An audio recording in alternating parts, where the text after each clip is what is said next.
శ్రీమాత్రే నమ. జయ గురు దత్తాత్రేయ నమ. ఈ వీడియోలో మనం 2025 సంవత్సరం మే నెల మాస ఫలితాలు కన్యా రాశి వారికి ఏ విధంగా ఉంటాయి అని పరిశీలించినప్పుడు, మరి కన్యా రాశి వారికి ఈ నెల ప్రారంభంలో ఇంచుమించుగా నెలంతా కూడా 11వ స్థానంలో కుజగ్రహ సంచారం.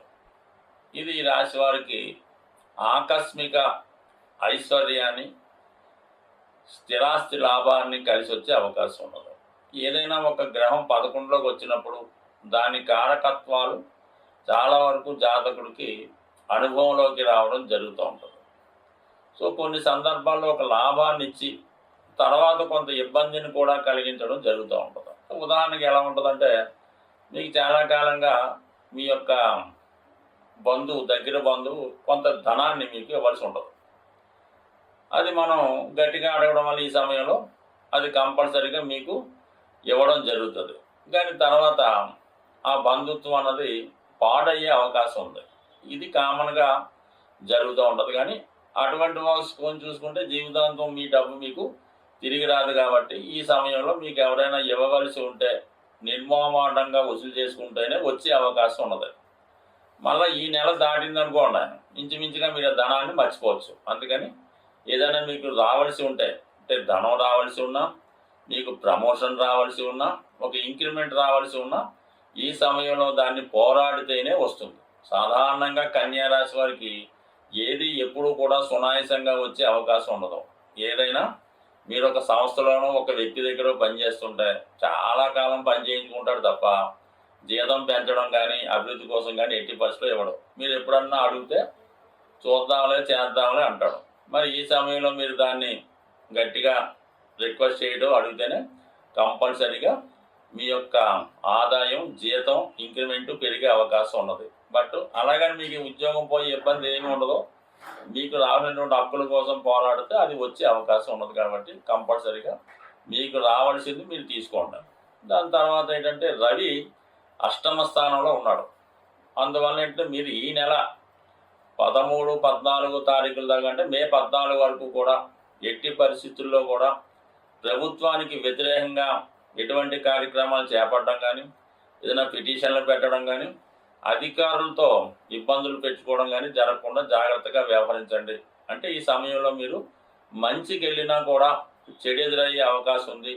కొన్ని అవమానాలు, ఓటములు జరిగే అవకాశం ఉంది. అంటే ఏదన్నా ఒక కోర్టు కేసు లాంటిది ఏదైనా పెండింగ్ ఉంటే ఈ సమయంలో తీర్పు రాకుండా జాగ్రత్త పడడం మంచిది. లేని పక్షంలో కంపల్సరిగా అది కొద్దిగా అవమానానికి, ఇబ్బంది కూడా గురి అవకాశం ఉంది. బట్ ఈ నెల 14 దాటిన తర్వాత ఈ రవి భాగ్యస్థానంలోకి రావడంతో అంతా సజావుగా సాగే అవకాశం ఉన్నది. ఇక ముఖ్యంగా ఈ నెలలో చాలా కాలంగా రాశి యందు సంచరిస్తున్నటువంటి కేతువు. అంటే ఈ కేతువు వల్ల వచ్చిన ఇబ్బంది ఏంటంటే, ఏ ప్రయత్నం కూడా పూర్తిగా చేయనివ్వడం, సగం ప్రారంభించడం, మధ్యలో ఆగిపోవడం జరుగుతూ ఉంటుంది. ఏదైనా లాభం వచ్చినా దానికోసం ఆలోచించి దాన్ని వదులుకుంటూ ఉంటారు. ఏదైనా శుభం జరిగినా వదులుకుంటూ ఉంటారు. అటువంటి కేతువు మిమ్మల్ని చాలా నిస్సహాయతగా ఉంచినటువంటి కేతువు ఈ నెల 18వ తారీఖున 12వ స్థానంలోకి రాబోతున్నాడు. అంటే వెనక్కి వెళ్తాడు కదా. 12లో కేతు వస్తే ఆటోమేటిక్గా మీకు రాహు 6లోకి రాబోతున్నాడు. ఇది మీ విజయానికి కారణం అవుతూ ఉంటుంది. మీరు ఎంత గొప్ప పని చేపట్టాలన్నా, ఎంత పెద్దవారితో మీకు పనులున్నా ఈ నెల 18వ తారీఖు తర్వాత సుమారుగా 18 నెలల పాటు మీకు సంపూర్ణమైనటువంటి సక్సెస్ రావడం జరుగుతూ ఉంటుంది. అటు ఉద్యోగంలో హోదా పెరుగుతుంది, అలాగే కోర్టు సమస్యల నుంచి బయటపడతారు. మీతో శత్రుత్వం పెట్టుకోవాలంటే భయపడే విధంగా ఈ రాహు మిమ్మల్ని ఒక 18 నెలల పాటు కాపాడబోతున్నాడు.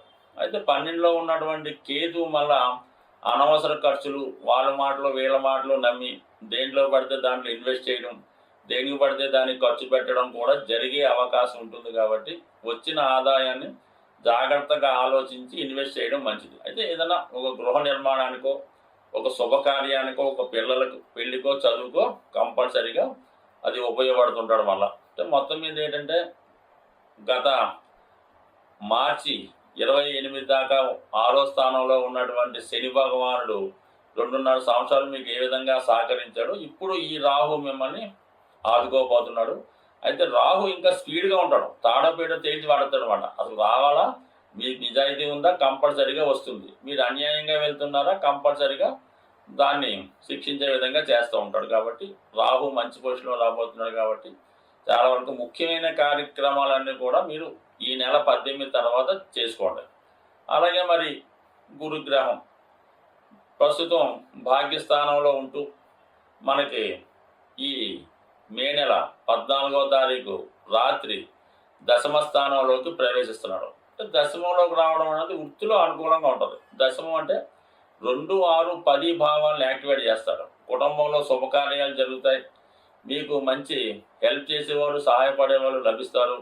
వృత్తిలో పెద్దవారి యొక్క అండ లభిస్తూ ఉంటుంది. ఈ కారణంతో మీరు మీలో ఉన్నటువంటి టాలెంట్కి తగిన గుర్తింపు రావడం జరుగుతుంది. పైపెచ్చి ఏంటంటే చతుర్థ భావాన్ని వీక్షించడం వల్ల వ్యయంలోకి వచ్చినటువంటి కేతువు, లాభంలో ఉన్నటువంటి కుజుడు, మరి తర్వాత వ్యయంలోకి రాబోతున్న కుజుడు, ఇవన్నీ కూడా మీరు ఈ సమయంలో ఏదైనా ఒక స్థిరాస్తి, చిన్న గృహం లాంటిది కొనుక్కునే ప్రయత్నం చేస్తే కంపల్సరిగా మీరు ఈ నెల 15వ తారీఖు తర్వాత సొంత గృహం కళ నెరవేరబోతుంది.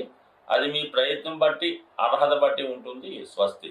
ప్రస్తుతం మనం మే నెల ఫలితాలు తెలుసుకుంటున్నాం. కాబట్టి ఏదైనా ముందుగా ప్లాన్ చేసుకొని ఈ శుభ కార్యక్రమాలు, ఈ వ్యాపార ప్రారంభాలు ఇటువంటివి ఉన్నవాళ్ళు ఏమవుతుందంటే జూన్ నెల 10వ తారీఖు నుంచి జూలై 8వ తారీఖు మధ్యలో సుమారుగా నెల రోజులు ఈ గురుమౌఢ్యమి రావడం జరుగుతుంది.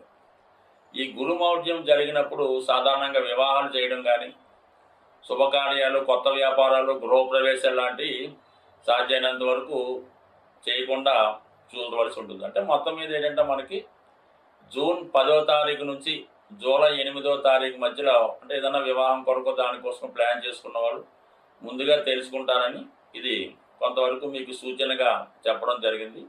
అందువల్ల ఏంటంటే ఏదైనా మీరు శుభముహూర్తాలు అలాంటివి ఏమన్నా ఉంటే మళ్ళీ మీకు జూలై 8 తర్వాత ఉండే అవకాశం ఉంది. అంటే మళ్ళా ఈ భాద్రపద మాసం, ఆషాఢ మాసం ఇవన్నీ ఉన్నాయి. కాబట్టి ఈ పెళ్లి విషయంలో అనుకున్నవాడు ఈ మోడాన్ని కూడా గుర్తుపెట్టి దాన్ని బట్టి ముందుకెళ్తే మంచిది.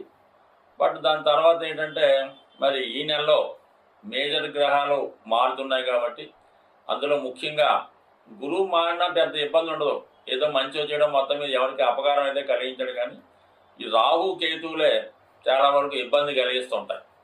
అందులో పైపెచ్చు ఈ రాహు స్వక్షేత్రమైనటువంటి కుంభరాశిలో ప్రవేశించడం, అలాగే కేతువు సింహరాశిలో ప్రవేశించడం వల్ల సాధారణంగా అధికారులు అలాంటి బలహీనపడడం వల్ల రాహు స్వక్షేత్రంలోకి వచ్చినప్పుడు కొద్దిగా సంఘంలో, లోకంలో, దేశంలో అక్రమ వ్యవస్థ ప్రారంభమవుతూ ఉంటుంది అన్నమాట. ప్రతిదీ కూడా అనైతికలుగా, ఇల్లీగల్గా వ్యవహరించడం, ఏదైనా సరైనటువంటి క్రమశిక్షణ, న్యాయ వ్యవస్థ లేకపోవడం జరుగుతుంటుంది. అది వ్యక్తుల మీద కూడా ప్రభావం చూపుతుంటుంది. కాబట్టి కంపల్సరీగా మరి ఈ జ్యోతిష్ శాస్త్రాన్ని ఎవరైతే ఫాలో అవుతుంటారో అటువంటి వారు ఈ మే నెలలో కంపల్సరీగా ఒకసారి విఘ్నేశ్వరుని యొక్క అనుగ్రహం కోసం అవకాశం ఉన్న గణపతి హోమం చేసుకోవచ్చు.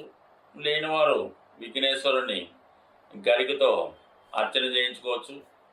అలాగే రాహు యొక్క అనుగ్రహం కోసం, అమ్మవారి యొక్క అనుగ్రహం కోసం చేయించుకుంటే చండీ హోమం చేయించుకోవచ్చు.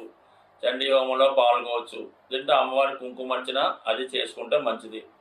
బట్ ఏదైనా ఈ రవిగ్రహానికి మనం నిరంతరం సూర్య నమస్కారం చేసుకోవడం, రాహు కేతువులను పూజించుకుంటే చాలా వరకు ఏ సమస్య లేకుండా చాలా అనుకూలంగా రావడం జరుగుతుంటుంది. బట్ బాగా సింపుల్ రెమెడీ ఏంటంటే అది చూడడానికి చిన్నగా ఉంటుంది, కానీ అవకాశం ఉన్న వాళ్ళకి కుదురుతుంది. అందరూ కుదరకపోవచ్చు. ఏదైనా గోమాతని సేవ చేయడం వల్ల, అంటే మన గోశాలలో ఉన్న, ఎక్కడ రైతుల దగ్గర ఉన్నా సరే ఆ గోవు దగ్గర కొంతసేపు ఒక అరగంట, 15 నిమిషాల్లో కాలక్షేపం చేయడం, ఆ గోవుకి సంబంధించినటువంటి ఆ పరిసరాలు శుభ్రం చేయడం, శుభ్రంగా గాలి తగలగా ఏర్పాటు చేయడం, ఏదైనా రకరకాల పదార్థాలు అక్కర్లేదు, కానీ ఎంతసేపు గోవుకి పచ్చగడ్డి పెట్టడం వల్ల చాలా వరకు అంటే గోవుని మీరు చక్కగా సంతోషపరిస్తే మీ గ్రహాలు మొత్తం పరిష్కారం అవుతాయి. అందువలన గోవుల్ని పెంచడం, పోషించడం, ఆ పెంచుతున్న వారిని ప్రోత్సహించడం కూడా, అందువలన ఏంటంటే ఏదన్నా గోశాలకి డొనేషన్ ఇవ్వడం లాంటివి చేయడం వల్ల కూడా గ్రహాల యొక్క అనుగ్రహానికి పాత్రలయ్యే అవకాశం ఉంది. స్వస్తి.